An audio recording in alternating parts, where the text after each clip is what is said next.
How do you motivate yourself when all you want to do is stay curled up in bed? Most of the time, I just tell myself to get up because I know how I'll feel if I don't. I'll just end up staying in bed all day, feeling lazy and unproductive and just not good. Even if it's just washing the dishes or cleaning my room, I'll feel way better in the end, and that's what usually makes me get out of bed. I start with the smallest step, get out of bed, then tell myself to take another small step and keep adding. By the time all the steps are done, it's time for bed and I've finished all my tasks. Small steps help make things look easier and more achievable for me. Could I call in sick and stay in bed all day? Absolutely. But there are people depending on me to follow through with what I've committed to, and if I was to unexpectedly not go to work, other people would have to scramble to pick up the slack, and that's not fair to my coworkers. My sense of responsibility doesn't allow for that. Usually my dogs start jumping on the bed until I get up, and after I'm up my daughter wakes up. Mornings are pretty busy and I'm a zombie until I get my coffee. If I didn't have them waking me up, I'd probably be snoozing. Before them I'd stay in bed until work, take a shower and stay in a robe until I had to get dressed. I'm usually very tired and don't have much motivation. No motivation really. Just concentrating on the next small step. I set 3 alarms 2 to 3 minutes apart. Force myself to stand up and walk out of the room after the third. It's like jumping into cold water, but once I'm upright it's easier to stay that way. Get coffee brewing. Then spend 20 minutes drinking it while putting a video on. Slowly waking up. I don't drink it in the bedroom so the bed can't tempt me. This 20 minutes of calm is the reward for getting up. Sometimes also chocolate. Doesn't always work, but it's the best schedule I've tried so far. What's the worst place on earth you've been? Baltimore. There's nowhere to park. There are rats the size of dogs.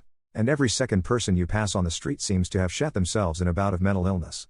I doubt the city is going anywhere positive in the near future. Especially considering there are multiple high schools that are generating 0 students who are capable of reading or doing math at grade level. Flatonia. TX. Broke down there on the way to Houston from San Antonio, second on my list of worst places to exist, and it was the middle of the night. There were train tracks where I heard eerie ethereal circus music playing. There was a full-on moving in or out of going down a block away, where they offered no help. And I honestly think now looking back at it, they were just ransacking the place. There was an invisible line of stink that if you crossed it smelled like death. And a hole, which I believe lead to straight to a deeper part of hell. #hashtag X200B, fuck you Flatonia. #hashtag X200B, honorable mention to Indianapolis. Most boring, mundane, uninspired big city I've ever been to. Just no. One of the Greyhound bus trips. Terrible. Terminal staff were shit. Grouchy. Rude. Police at the terminal were brutal. Driver of the bus? Ass. Kicked a man off the bus for sagging his pants. Caused significant delay as we waited for police to remove him from the bus. The drive? Well, the driver's kid pissed his pants. Flowing down the aisles under the seats. A woman randomly decided to inform the driver she's going to kill herself at one of the stops, prompting us to follow her in the bus as we waited for EMS. I was 16. Never again. Holy fuck. What is something illegal in Europe but not in the US?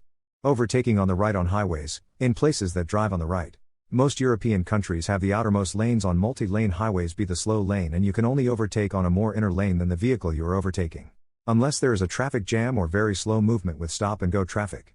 A lot of chemicals/ingredients used in food. If you look at the ingredients between the same products between the US and the EU, you'll see a stark difference. I mean, Europe is a big place with many countries. I'll assume you mean countries in the EU.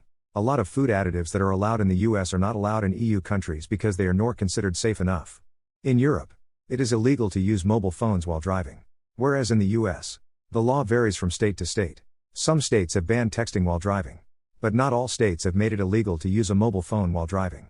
Various ingredients found in lollies/sweets/candy e.g. titanium dioxide.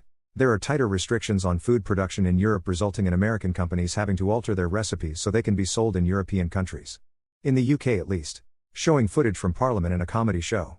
More specifically, no extracts from parliamentary proceedings may be used in comedy shows or other light entertainment such as political satire and quat. I only learned that when I tried to watch an episode of The Daily Show that was blocked in the UK for that reason. US comedy shows can show Congress all they want. Selling something below the price you bought it for, with the intention to sabotage other businesses. E.g. Walmart tried to do this in Germany to destroy their rivals. But they failed miserably and completely retreated out of Germany. Day drink an energy drink sometimes, then instantly pass out like 30 minutes later, or is that just me? Too much caffeine. Cut it down. Yep. Caffeine just is the opposite for me. Energy drink somewhat helps me with schoolwork because I can focus easier. I can only drink Red Bull lol. Monsters and others don't do shit for me and I can go right to bed. Energy drinks have been the cause of 23,000 emergency room visits in 2011 and 34 deaths. They can cause heart attacks in healthy individuals. I would stay away from them. I don't drink the things. Lol, I sometimes drink Monsters while playing Nikkei on BlueStacks in the evenings, but I don't pass out from it. Lol, it never happened before. Happens to me all the time with hot tea and milk. I usually can't even get through the cup before I get cozy and z. Same. Drinks like Red Bull or Monster make me insanely tired. My doctor told me that's cause of my ADHD. ADHD. That's fairly common. This happens to my sister with coffee. She was advised that for people with ADHD it makes them tired instead of energized. I've had that issue with caffeine my entire life. As a kid I was prescribed coffee so I would calm down in class. I can drink a pot of coffee and pass out. I recently discovered V8 Energy. They give me energy and don't make me sleepy. Monsters, Red Bull, etc. all knock me out.